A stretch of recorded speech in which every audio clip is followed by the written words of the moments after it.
지난 주일까지 요한복음 12장을 설교했고 오늘부터는 요한복음 13장을 설교하려고 해요. 예수님은 얼마 있으면 자신이 죽을 걸 알고 있었던 것 같아요. 13장 1절, 13장 1절 우리 다 같이 읽겠습니다. 시작. 6월절 전에 예수께서 자기가 세상을 떠나 아멘. 거기 보니까 예수님이 자기가 세상을 떠나 아버지께 돌아가실 줄 알고 계셨대요. 여러분, 사람이 난 얼마 있으면 죽을 거야 이 사실을 알고 있으면 어떤 반응을 보일까요? 물론 사람마다 다르게 반응을 보일 거예요.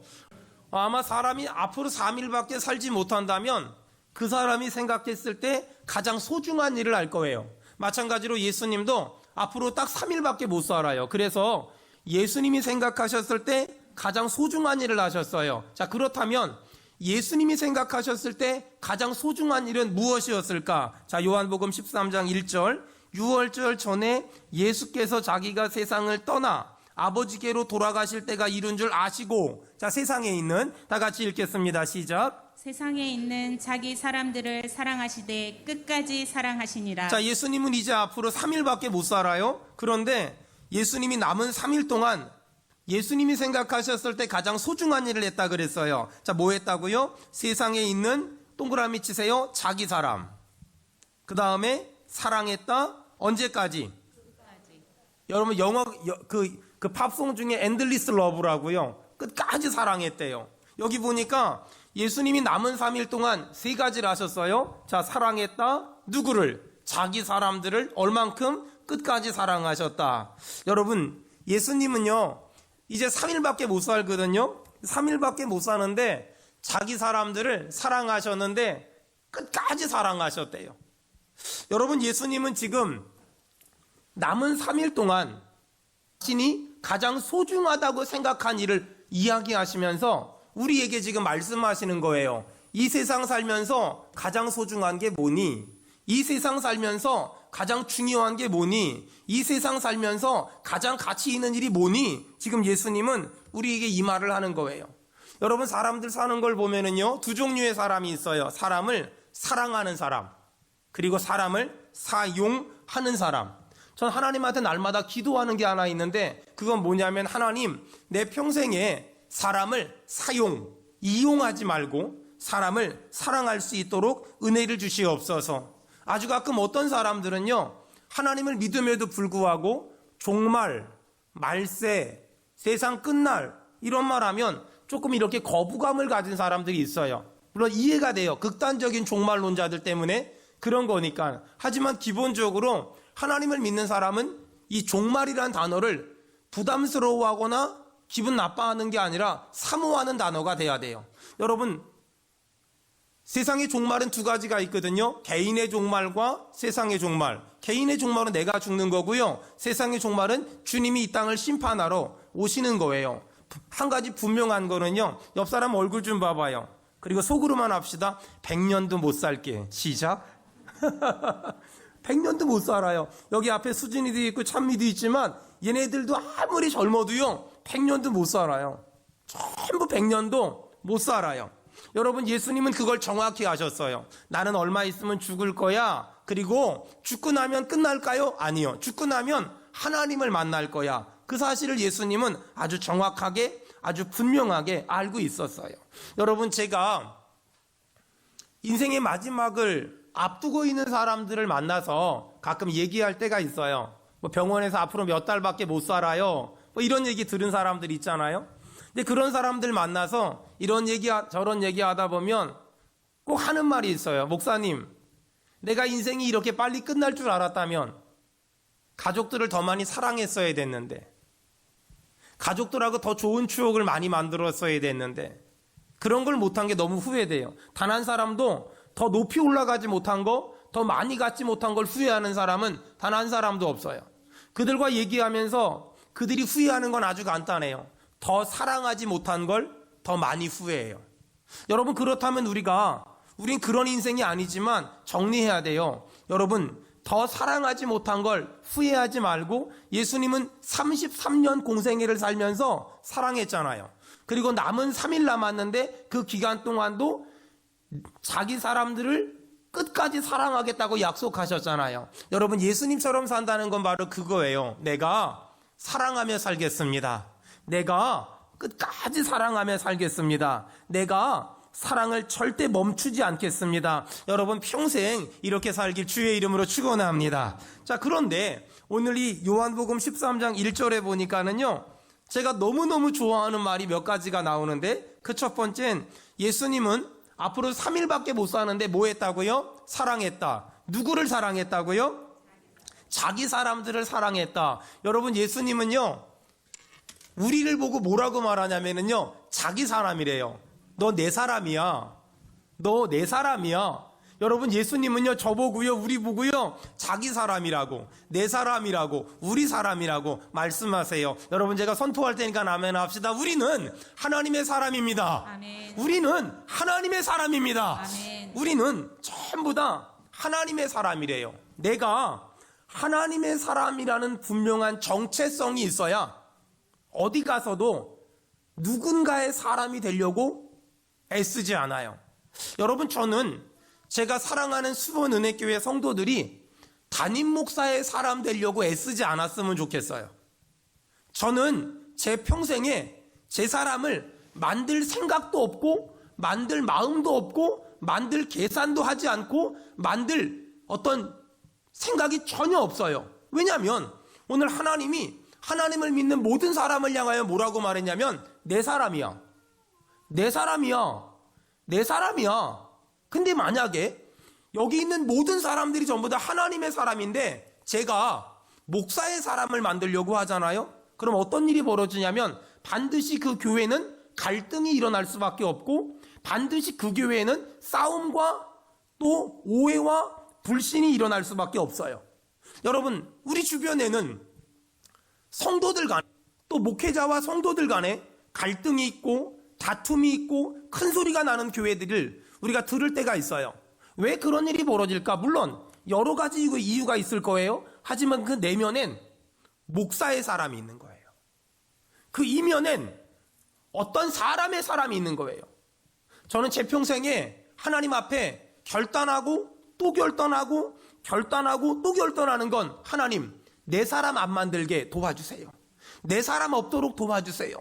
자, 이렇게 예수님은 우리를 향하여 자기 사람이라고 말씀하셨어요. 그렇게 자기 사람이라고 말씀하신 다음에, 그 다음에 예수님은 자기 사람을 언제까지 사랑하신다고요? 13장 1절에 끝까지. 세상에 있는 자기 사람들을 사랑하시되 얼만큼이요? 끝까지요. 오늘 이제 3일 뒤면 예수님은 십자가에 못 박혀 죽을 거거든요. 그런데 그 남은 3일 동안 예수님 뭐 하셨냐? 세상에 있는 자기 사람들을 사랑하시되 끝까지 사랑했대요. 아주 가끔 이런 사람들이 있어요. 하나님은 내가 예배를 드릴 때만 사랑하시고 예배를 안 나오면 안 사랑할 거야. 하나님은 내가 하나님 말 잘 들으면 사랑하고 하나님 말 안 들으면 안 사랑할 거야. 하나님은 내가 교회 안에만 있으면 사랑하고 세상에서 방황하면 안 사랑할 거야. 아니요. 하나님은요, 내가 교회에서 예배 드릴 때도 사랑하고요, 교회 밖에 나갔을 때도 사랑하고요, 하나님은 내가 교회 안에 있을 때도 사랑하고요, 하나님은 내가 금요일날 인계동 가서 놀 때도 사랑하시고요, 하나님은 내가 교회에서 순종할 때도 사랑하시고요, 하나님은 내가 삐져가지고 땅만 쳐다보고 있을 때도 여전히 사랑하세요. 여러분, 하나님은 우리를 끝까지 사랑하시는 줄로 믿습니다. 하나님은 우리를 이렇게 아주 많이 사랑하세요. 저는 하나님이 나를 얼만큼 사랑한다고요? 끝까지. 엔들리스. 끝까지요. 살다 보면 하나님이 나를 버리셨나? 그런 느낌이 들 때가 있어요. 하나님이 나를 포기했나? 그런 생각이 들 때가 있어요. 하나님이 나를 버렸나? 그런 생각이 들 때가 있어요. 여러분, 그때 기억하세요. 하나님은 집에 있는 큰아들만 사랑한 것이 아니라 아버지 유산 땡겨가지고 집 밖으로 나가서 허랑방탕한 둘째 아들까지도 여전히 하나님은 아주 많이 사랑하셨어요. 여러분, 제가 선포할 테니까 아멘 합시다. 하나님은 우리 모두를 사랑하십니다. 아멘. 하나님은 오늘 예배 안 나온 사람도, 하나님은 오늘 예배 가자고 하는데 집에서 뻗팅기고 안 나온 사람도 여전히 사랑하시며 하나님의 때가 되면 하나님이 직접 신방 가셔서 그들을 만나 주실 줄로 믿습니다. 그 믿음이 있으면 평안할 수 있어요.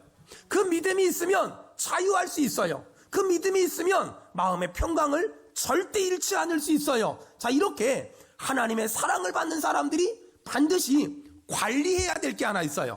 반드시 지켜야 될 게 하나 있어요. 자, 요한복음 13장 2절. 요한복음 13장 2절 다 같이 읽겠습니다. 시작. 마귀가 벌써 시몬의 아들 가롯 유다의 마음에 예수를 팔려는 생각을 넣었더라. 자, 거기 보니 마귀가 가롯 유다의 마음에 예수를 팔려는, 동그라미 치세요, 생각을 넣었대요. 여러분, 마귀가 주는 생각이 있고요, 하나님이 주시는 생각이 있어요. 잘 들으세요. 마귀가 주는 생각엔 내 생각을, 마음을 꽁꽁 묶어버리고 못 들어오게 하세요. 들어오면 안 돼. 들어오면 안 돼. 사단아 물러가라. 마귀야 물러가라. 더러운 귀신아 떠나가라. 반대로 하나님이 주시는 생각은, 여러분, 그것이 하나님의 뜻이다 싶으면 덥석덥석 아멘. 한번 저 한번 따라 합시다. 아멘. 아멘. 아멘. 아멘. 아멘. 아멘. 아멘. 아멘. 이렇게 받잖아요. 그리고 하나님이 주시는 말씀을 따라, 성령의 감동을 따라 순종하잖아요. 하나님이 우리의 삶에 기적을 행하시며 큰 일을 행하실 줄로 믿습니다. 저 얼마 전에 제가 새벽 예배 때인가 수요 예배 때인가 전도에 대한 얘기를 잠깐 한 적이 있어요. 뭐 전도는 누군가를 교회를 자꾸 데리고 오는 것이 아니라 그냥 순종하는 거다, 이런 얘기를 했더니 몇 분한테 문자도 오고 전화도 왔어요. 목사님, 그럼 구체적으로 어떻게 하면 될까요? 예배 끝나고 나가다가 전도지 많이 가져가면 짐되니까 3장씩만 가져가서 앞집에 꽂고 뒷집에 꽂고 옆집에 꽂고 그렇게 하면서 해봐라. 아무것도 아닌 것 같지만 예배 올 때마다 그렇게 전도하고 예배 올 때마다 그렇게 복음 전하면, 저는 어떻게 하냐면 날마다 퇴근하는 길이 달라요. 어떨 때는 그냥 집에서 곧장 교회에서 집으로 퇴근하지만 어떨 때는 저 동사무소 쪽으로, 어떨 때는 파장동으로 한 바퀴 돌아요. 어떨 때는요 율전동으로 한 바퀴 돌아요. 어떨 때는요 퇴근을 호매실로 한 바퀴 돌아서 집에 들어가요. 가다가 집집마다 전도지 몇 장 꽂고 들어가요. 따로 시간을 낼 시간이 없으니까. 여러분, 근데 신기하지 않아요? 제가 이렇게 의식을 하고 퇴근을 돌아서 하고 A 코스로 하고 B 코스로 하잖아요. 근데 하나님은 신기한 게 그런 저를 참 이뻐하시는 것 같아요. 여러분, 잘 들으세요. 마귀가 주는 생각엔 생각을 닫으세요. 하나님이 주는 생각엔 생각을 열고 순종하면 하나님은 큰 일을 행하실 줄로 믿습니다. 자, 이렇게 말씀하신 다음에 3절에 주님 계속 말씀하세요. 요한복음 13장 3절입니다. 자, 요한복음 13장 3절부터는요 아주 중요한 말이 나와요. 자, 13장 1절엔 예수님은 앞으로 죽기 3일 전에 있는데 뭐랬냐? 세상에 있는 자기 사람들을 사랑하시되 끝까지 사랑했어요. 근데 3절부터는 어떻게 사랑했는지가 구체적으로 나와요. 다 같이 3절 읽겠습니다. 시작. 저녁 먹는 중 예수는 아버지께서 모든 것을 자기 손에 맡기신 것과 또 자기가 하나님께로부터 오셨다가 하나님께로 돌아가실 것을 아시고, 거기 보니까 하나님께로부터 오셨다가 하나님께로부터 돌아갈 것을 아시고 라고 나오지요. 그 다음 말이 딱 끝나지 않잖아요. 생략된 단어가 있는 거예요. 생략된 단어가 영어 성경을 보면 정확히 나오는데 뭐냐면은요, 자기가 하나님께로부터 오셨다가 하나님께로 돌아가실 것을 아시고, 다시 말해 죽을 걸 아시고, 그 다음 무슨 말이 생략됐을까요? 1절에 자기 사람들을 사랑하시되 끝까지 사랑하시니라, 이 말이 생략이 된 거예요. 그러니까 이 13장 3절을 퍼펙트하게 읽으면 또 자기가 하나님께로부터 오셨다가 하나님께 돌아가실 것을 아시고 자기 사람들을 사랑하시되 끝까지 사랑하시니라, 이게 3절이에요. 자, 그 다음 4절부터는요, 그렇다면 예수님은 사람들을 어떻게 사랑하셨냐? 4절 다 같이 읽겠습니다. 시작. 저녁 잡수시던 자리에서 일어나 겉옷을 벗고 수건을 가져다가 허리에 두르시고, 6절에 보니까 이에 대야에 물을 떠서 제자들의 발을 씻으시고 그 두르신 수건으로 닦기를 시작하여 예수님이 제자들의 발을 닦아줬대요. 자, 이제부터는 4절부터는요 예수님이 어떻게 구체적으로 사랑했나가 지금 쭉 기록되고 있어요. 예수님은 자기 사람들을 사랑하셨는데 어떻게? 그들의 발을 닦아줬다. 예전에 제가 마리아 마르다 설교할 때 그런 비슷한 얘기 했을 거예요. 중동 지역에는 손님이 오시면 그 손님을 존경하는 마음으로 종들이 그 손님의 발을 닦아줬다고, 지금도 그런 풍습이 있다고 제가 선교사님에게 들은 적이 있어요. 그런데 여러분, 여기서 중요한 거, 손님이 왔을 때 누가 발을 닦아준다고요?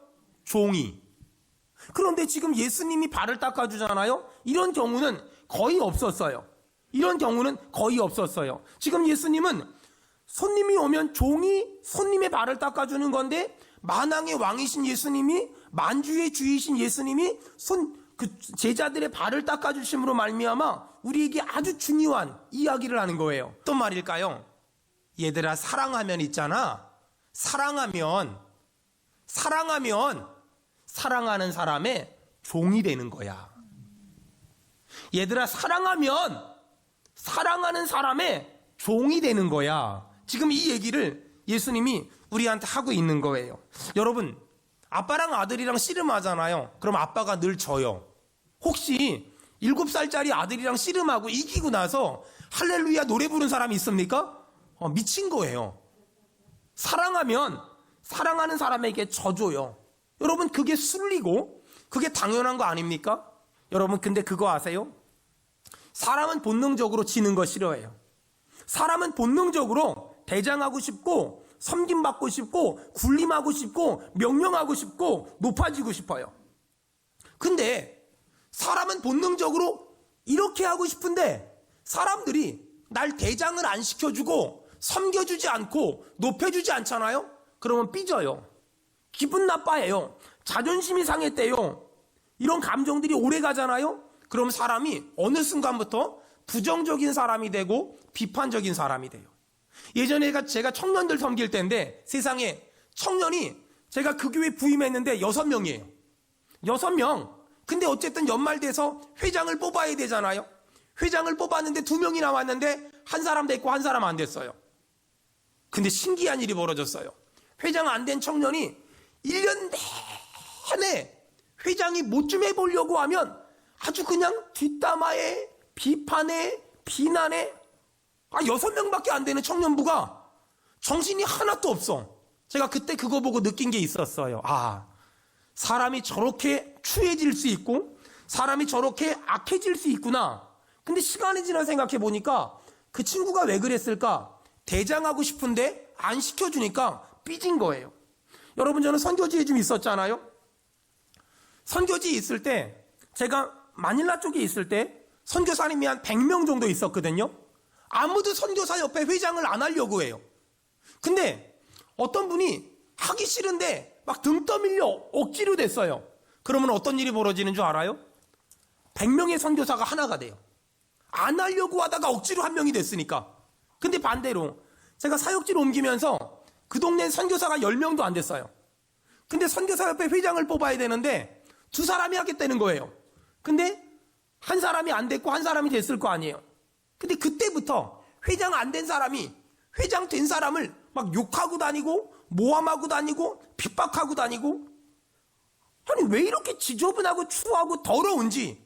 근데 나중에 생각을 해보니까 그게 사람의 본능이고 사람의 본성 아닐까? 여러분, 이렇게 사람은요, 하나님을 믿지 않거나 하나님의 은혜가 없으면 군림하고 싶고 섬김받고 싶고 명령하고 싶고 높아지고 싶고 대장하고 싶어 해요. 근데 정말 신기한 게 뭐냐면은요, 이 하나님의 은혜가 엄청난 게 뭐냐면은요, 하나님의 은혜가 딱 임하잖아요. 그럼 남편이 아내의 종이 되려고 하고요. 또 사장님이 직원들의 종이 되려고 하고요. 부모님이 자녀들의 종이 되려고 하고요. 목사가 성도들의 종이 되려고 하고요. 목사가 부교육자들의 종이 되려고 해요. 예수님은 이렇게 제자들의 발 씻겨준 다음에 참 아름다운 삶을 사셨군요. 이렇게 하면 안 돼요. 15절에 내가 너희에게 행한 것 같이 너희도 행하게 하려 예수님 뭐 하셨다고요? 본을 보였노라. 다시 말해서 쉽게 해석하면 너희도 이렇게 사는 것이 맞도다. 자, 제가 맞도다 하면 아멘 하는 거예요. 우리도 이렇게 예수님처럼 사는 것이 맞습니다. 아멘. 우리가 이렇게 사는 것이 하나님의 뜻이라는 거예요. 여러분, 예수님은 굳이 이렇게 살 필요가 없었어요. 만왕의 왕이잖아요. 만주의 주잖아요. 근데 예수님은 이렇게 제자들의 팔을 씻기셨고 베드로의 팔을 씻기셨어요. 그러면서 내가 너희의 선생이잖아. 내가 이렇게 한 건 너희에게 본을 보인 거야. 그러니 너희도 나처럼 사는 것이 맞는 거야. 여러분, 신앙생활이 뭔 줄 아세요? 신앙생활은 열심히 하면 집사, 권사, 장로 되는 게 아니에요. 신앙생활은 그런 게 아니에요. 신앙생활은 예수님 닮아가는 거예요. 예수님 흉내내는 거예요. 예수님 따라가는 거예요. 지금 예수님 우리한테 뭐라고 말해요? 내가 제자들의 발을 씻겼잖아. 내가 너희의 선생이잖아. 내가 너희들에게 본을 보였잖아. 그러니 이제는 그 본을 보인 걸 보고 예수님 대단해요. 난 그렇게 못 살아요. 그건 신앙생활이 아니에요. 그건 종교생활이에요. 신앙생활이란 뭐냐? 예수님 대단해요. 나도 예수님처럼 살게 도와주시옵소서. 나도 예수님처럼 살게 은혜를 주시옵소서. 여러분, 한번 잘 생각해 보세요. 만약에 여러분이요, 어떤 회사의 사장님입니까? 잘 생각해 보세요. 기독교적인 관점으로. 그 회사의 사장님이 나라면 정말 그 회사의 사장님이 날까요? 아니에요. 성경은 그 회사의 사장님은 하나님이세요. 그럼 나는 뭘까요? 부사장.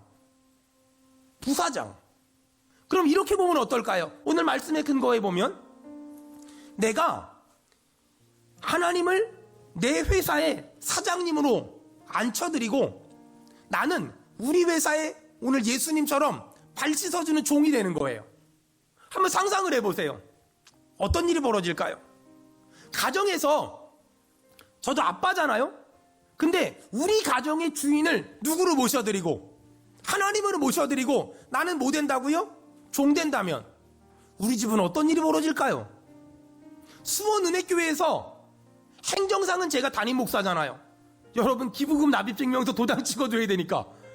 근데 수원은혜교회의 진짜 담임 목사님을 하나님으로 앉혀놓고 저는 수원은혜교회 종이 된다면, 그래서 우리 성도들의 종이 되어주고 우리 부교육자들의, 저들의 가족들의 종이 되어준다면 여러분, 어떤 일이 벌어질까요? 제가 장담하건대요, 죽어서 가는 천국은요 예수님을 믿음으로 가거든요. 근데 살아서도 천국을 경험할 수 있어요. 어떻게 하는 줄 알아요? 예수님을 우리 회사의 사장님, 종, 예수님을 우리 집에 가장, 나는 종, 예수님을 수원은혜교회 담임 목사님, 나는 종. 그러면은요 가정이 천국이 된다니까는요. 교회가 천국이 되고요, 회사가 천국이 된다니까는요. 얼마 전에 제가 참 아끼는 후배 목사님한테 전화가 왔어요. 목사님, 저요, 저 지방에요, 경상도 어떤 지방에요, 담임 목사로 가게 됐어요. 애썼다. 그동안 마음고생했는데 이렇게 좋은 사역지가 나왔네. 참 잘했다. 그리고 나서 이런저런 얘기를 하는데 저한테 그래요. 근데 목사님, 저한테 후배가 물어보는 거예요. 근데 목사님, 그 교회가요 70년이 된 교회인데요 문제가 많아요. 그래서요 제가 가서 바로잡을 게 많아요. 제가 가서 뜯어고칠 게 많아요. 제가 그 말을 듣고 화가 나서, 후배니까, 사랑하는 후배니까 야단쳤어요. 목사는 그런 거 하는 거 아니야. 목사는 바로잡는 사람 아니야. 잘 들으세요. 우리 부교육자들 잘 들으세요. 목사는 바로잡는 사람이 아니에요. 목사는 뜯어고치는 사람이 아니에요. 목사는 사랑하는 사람이에요. 목사는 처음부터 끝까지 섬기는 사람이에요. 목사는 바로잡는 사람이 아니에요. 목사는 뜯어고치는 사람이 아니에요. 아주 가끔 어떤 성도들도 그런 말이에요. 어떤 장로님이 나는 교회를 뜯어고치겠다고, 바로잡겠다고. 가능할까요? 제가 장담하건대 불가능해요. 목사는 그런 사람이 아니에요. 교회 중직들은 그런 사람이 아니에요. 첫째도 섬기고, 둘째도 섬기고, 처음도 섬기고, 끝까지 섬기고. 제가 이런 말 했더니 어떤 분이 저한테 이런 질문해요. 목사님, 그렇게 하면은 부하 직원들 통솔이 안 돼요. 목사님, 그렇게 하면은 아랫사람들 질서가 안 잡혀요. 저는 사업을 해본 적은 없지만 목회를 하잖아요. 근데 성경을 보면은요, 여러분, 예수님이 12제자를 그렇게 섬겨줬더니 통솔이 안 됐습니까? 질서가, 정신이 하나도 없었습니까? 그런 적 없었어요. 단 한 번도 그런 적 없었어요. 여러분, 예수님의 사랑을 받은 그 제자들 어떻게 했어요? 예수님의 섬김을 받은 그 제자들 어떻게 했어요? 다 순교했어요. 자기 목숨 걸고 사역하다가 다 순교했어요.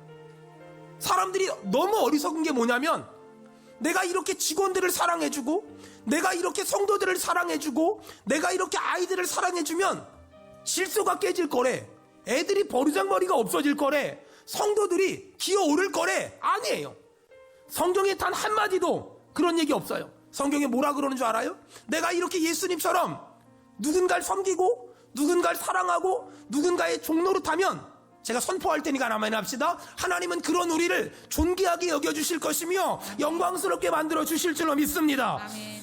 여러분, 지난 날을 가만히 돌아보면은요, 우리 교회가 참 좋은 일을 진짜 많이 했어요. 근데 우리 교회가 했던 좋은 일 중에 지금도 이거 정말 잘했다, 이런 게 몇 가지가 있는데, 그 중에 하나는 코로나 끝나면 또 할 거예요. 선교사님 살고 있는 집 가가지고 집 싹 다 고쳐준 거. 여러분, 이런 일을 하는 교회가 없어요. 대부분의 교회가 뭐 하는 줄 알아요? 예배당 건축해주고 가서 현지인들 말씀 전하고 주로 이런 일만 하거든요. 근데 제가 한 10년 살아보니까는요, 제가 선교지에서 한 10년 왔다 갔다 하며 살아보니까는요, 선교지에 정말 필요한 일이 있어요. 우리는 가서 막 수십만 명 모아놓고 말씀 전해야 사역했다, 아니면 길거리에서 막 전도하면 사역했다. 맞아요. 그런 사역도 필요해요. 하지만 제가 오랫동안 선교지에 있어 보니까는요, 그런 사역은 거기 사는 사람도 할 수 있어요. 근데 거기 사는 사람들이 죽어도 못하는 사역이 몇 가지가 있어요. 첫 번째 뭐냐면은요, 선교사님들이 자기 집을 못 고치고 살아요. 자기 집 고칠 돈도 없고요, 비싸요. 현지인들 불러다 고치라고 하면은요, 이상하게 해놔요. 그래서요, 미리 그 망가진 걸 전부 사진 찍어 보내라 그래요. 그래서 우리 교회 관련된 집사님들한테 다 모이라 그래서 시설관리팀, 해외 선교부 시설관리팀, 아직까지 사역 신청하지 않은 분들은 다 신청하세요. 해외 선교부 시설관리팀, 그래가지고 다 그거 해가지고 그거 전부 미리 그 자재들 배로 전부 다 보내요. 그리고서 우리가 연장 딱 갖고 들어가서 일주일 동안 도착하는 날부터 막 낮밤으로 해가지고 싹 다 고쳐주고 오는 거예요. 선교사님들이 얼마나 좋아하는지.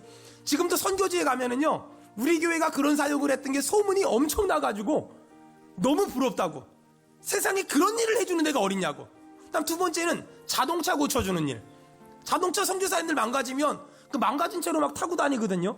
근데 가가지고 미리 증상들 다 저희가 받아가지고, 그래가지고 연장 보내고 또 자재 보내고, 그래가지고 가자마자 그냥 싹 다 고쳐가지고 새 거 만들어주고 딱 돌아오는 거예요.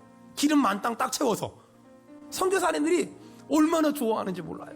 그러니까 제가 선교지 가면 인기가 좋다니까는요, 그렇게 우리 성도들은 전부 이렇게 일하라고 하고 전 뭐하냐? 쉬어요. 저는 우리 교회에서 너무 일을 많이 하니까 전 선교지 가면 전 쉬어요. 저는 아주 푹 쉬고요, 일 열심히 하십니다. 간식 사다 드리고요, 목사님 벤치 좀 사다 줘요, 그럼 벤치 사러 갔다 오고요, 목사님 못 좀 사다 줘요, 못 사다 주고요. 그냥 그 정도 일해요. 선교사님들이 얼마나 좋아하는지 몰라요. 여러분, 예수님은요 앞으로 3일밖에 못 산대요. 뭐 했는 줄 아세요? 자기 사람들을요 사랑하시되 끝까지 사랑했대요. 여러분, 이게 신앙생활이에요. 신앙생활을 너무 힘들게 하지 말고요, 너무 복잡하게 하지 마세요. 이렇게 살면 하나님이 복 줘요. 어떤 복 주는 줄 알아요? 세상에 예수님이 이렇게 자기 사람들을 사랑하시되 끝까지 사랑하셨더니 그 사랑받은 제자들이 전 세계에 나가서 순교할 각오로 복음 전하고요, 그리고 지금은 예수님을 믿는 사람을 셀 수 없을 만큼 수많은 사람들이 예수님 믿고 있어요. 여러분, 우리로 인하여 이런 은혜가 임하길 축원합니다. 제가 얼마 전에 어떤 책에서 기가 막힌 글을 하나 발견했어요. 그 책을 쓴 목사님이 아들이 자기 학급 반장으로 출마하면서 쓴 연설문이에요. 초등학교 6학년이 학급 반장 나가면서 나를 뽑아주신다면 이렇게 하겠습니다, 이렇게 쓴 연설문이에요. 이야, 이 연설문은요 제발 우리나라 대통령이 좀 이랬으면 좋겠어요. 우리 목사 될 때 이런 연설을 좀 했으면 좋겠어. 장로 집사 권사 될 때 이런 결단했으면 좋겠어요. 제가 읽어드릴게요. 여러분이 만약 저를 반장으로 세워주신다면 저는 여러분의 걸레가 되겠습니다. 초등학교 6학년이 사람들은 걸레 하면 먼저 드는 생각은 더럽다고 생각합니다. 하지만 사람들이 사는 세상엔 걸레가 꼭 필요합니다. 왜냐하면 세상엔 더러움이 있고 더러움이 있는 곳에는 언제나 걸레가 있어야만 하기 때문입니다. 걸레가 지나가면 그곳은 깨끗해집니다. 그리고 걸레가 지나가는 곳마다 먼지가 사라지고 때 묻은 것들이 지워집니다. 걸레가 방바닥을 지나가면 방바닥이 깨끗해지고, 걸레가 책상 위를 지나가면 책상 위가 깨끗해지고, 걸레가 마루 위를 지나가면 마루 위가 깨끗해집니다. 그리고 걸레는 한쪽 구석으로 사라집니다. 하지만 그 어떤 걸레도 불평하지 않습니다. 그곳이 아무리 더럽고 냄새나는 곳이라 할지라도 걸레는 불평하지 않습니다. 왜냐하면 걸레는 자신이 더러워진 만큼 그곳이 깨끗해졌음을 알고 있기 때문입니다.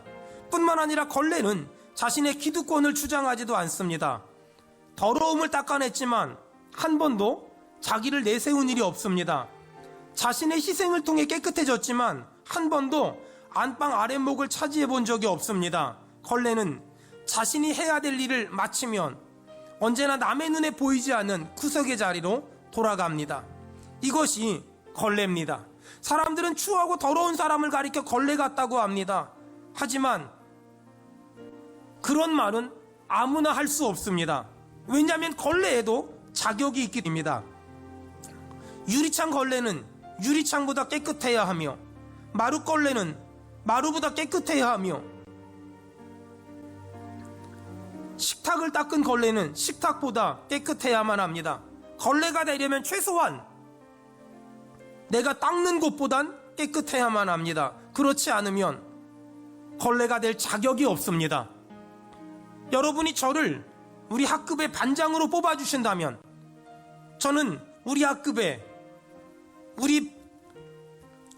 걸레가 되겠습니다. 여러분, 전 이것이 기독교 정신이라고 생각해요. 여러분은 걸레가 돼본 적 있습니까? 여러분은 여러분이 속한 공동체에서 걸레처럼 살아본 적이 있습니까? 누가 알아주지 않는다고, 누가 나를 무시한다고, 누가 날 자존심을 꺾었다고. 여러분, 어찌 보면 교회 공동체 안에는 똑똑한 사람이 필요한 것이 아니라 걸레와 같은 사명을 감당하는 사람이 필요하지 않을까요? 어떻게 보면 우리가 살아가는 지금 이 시대는 똑똑한 사람이 아니라 예수님처럼 섬기는 사람, 예수님처럼 자기 사람을 끝까지 사랑하는 사람이 필요하지 않을까요? 여러분, 우리도 한때는 죽어가는 영혼을 사랑해봤던 적도 있을 겁니다. 우리도 한때는 하나님의 교회를 사랑했던 적이 있을 겁니다. 하지만 언젠가 그 사랑이 식어버리지 않았습니까? 하지만 오늘 예수님 우리에게 말씀하세요. 예수님은 자기 사람을 사랑하되 끝까지 사랑했대요. 여러분, 하나님을 향한 사랑이, 교회를 향한 사랑이, 죽어가는 영혼을 사랑하는 그 사랑이 중간에 멈추지 말고 여러분, 주님 앞에 설 때까지 끝까지 사랑하다가 주님 앞에 서기를 주의 이름으로 축원합니다.